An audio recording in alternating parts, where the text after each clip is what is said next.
Hi, it's Will from StormTheCastle.com, and this is a tutorial on how to sculpt a miniature. And this miniature that I'll be sculpting is a Sphinx. Hi, it's Will, and this is a little addition to my tutorial here on sculpting a Sphinx. And this is the next day, and you're going to watch the tutorial on how I make this Sphinx, which is okay, but I wasn't too happy with it after doing the whole tutorial, and it was a lot of work. But I decided, well, you know what I should do is I should actually sculpt another Sphinx. So what I did was I did sculpt another one.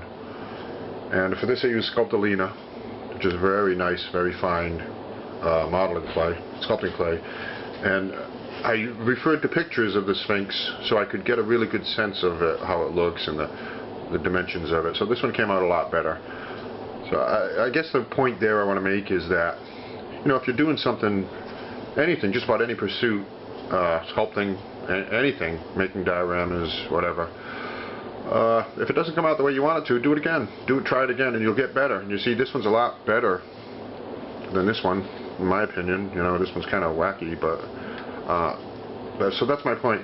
I wish I would have shot the video footage for this one. This one took me about 4 hours to sculpt. I didn't, so you can't see any of that. But that's my point. So this is, you know, this Sphinx is nicer. And I'll pop in a picture here of the actual Sphinx so you can see that it's a pretty good replica.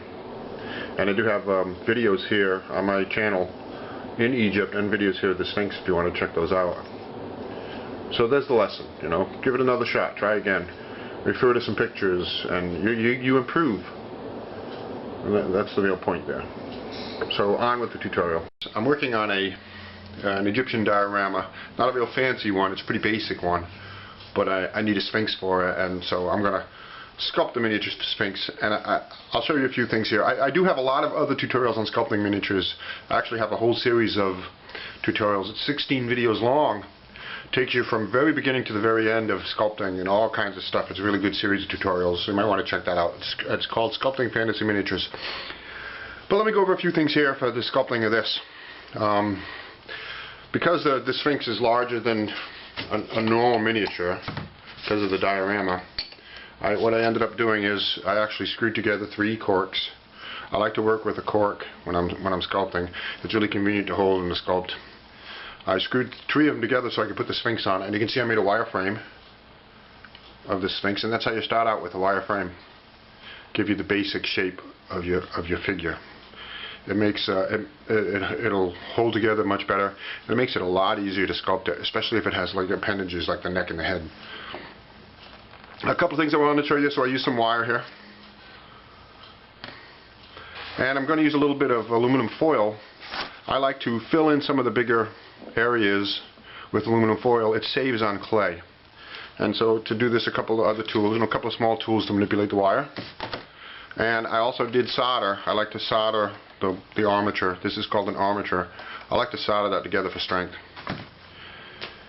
And the clay I'll be using is called Procreate. This is a professional modeler's sculpting putty. It's 2-part epoxy. There's a few different types. There's like something you can get called green stuff, and I've used that. But I like this Procreate the best.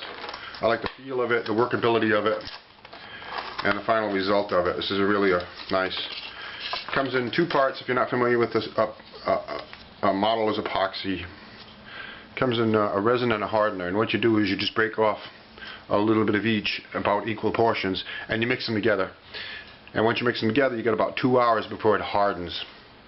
So you mix it together a piece, sculpt it, maybe mix together some more, sculpt it some more, keep adding to it until you're done. And you've got about 2 hours of working time, and you don't have to bake it or do anything with it. It'll harden to its final form. Then you can paint it and finish it. So I will show you a little bit of the sculpting as I do it, although it's difficult for me to get the camera in there while I'm working on it, but I'll try to give you a little bit of that as I'm going along so you can see. So this is a Sphinx miniature for the Egyptian diorama that I'm working on, and I'll have the video of that hopefully pretty soon. Okay, I filled in the body there of the Sphinx with some aluminum foil to take up some of the space. And I've cut myself off 2 pieces of the Procreate, the 2 parts of the epoxy, and I will mix these together. And once they're mixed up well, then I'll start to apply it to the Sphinx, to the miniature.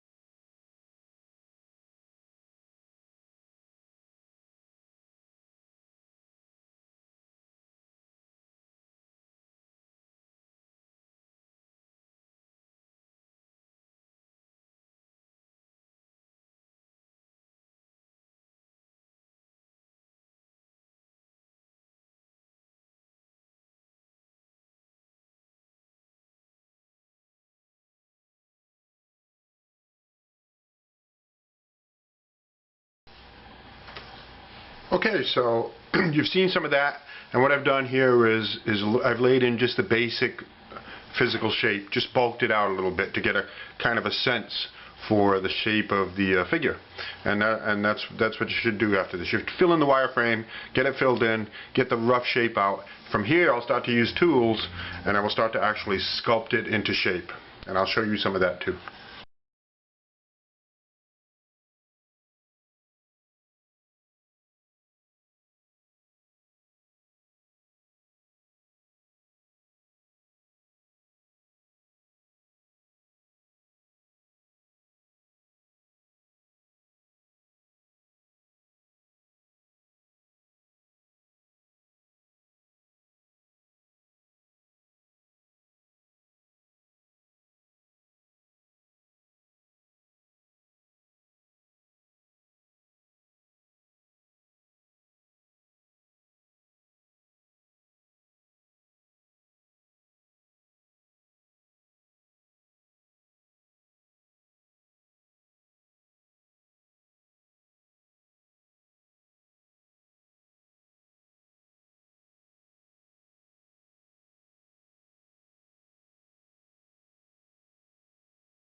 Okay, I'm done with this sculpting. I could do more. That total time there took me 1 hour and 15 minutes, which ain't bad. It's an okay little sculpture, you know. So next I let it harden, totally cure, and then I'll paint it, and it'll be ready for the diorama.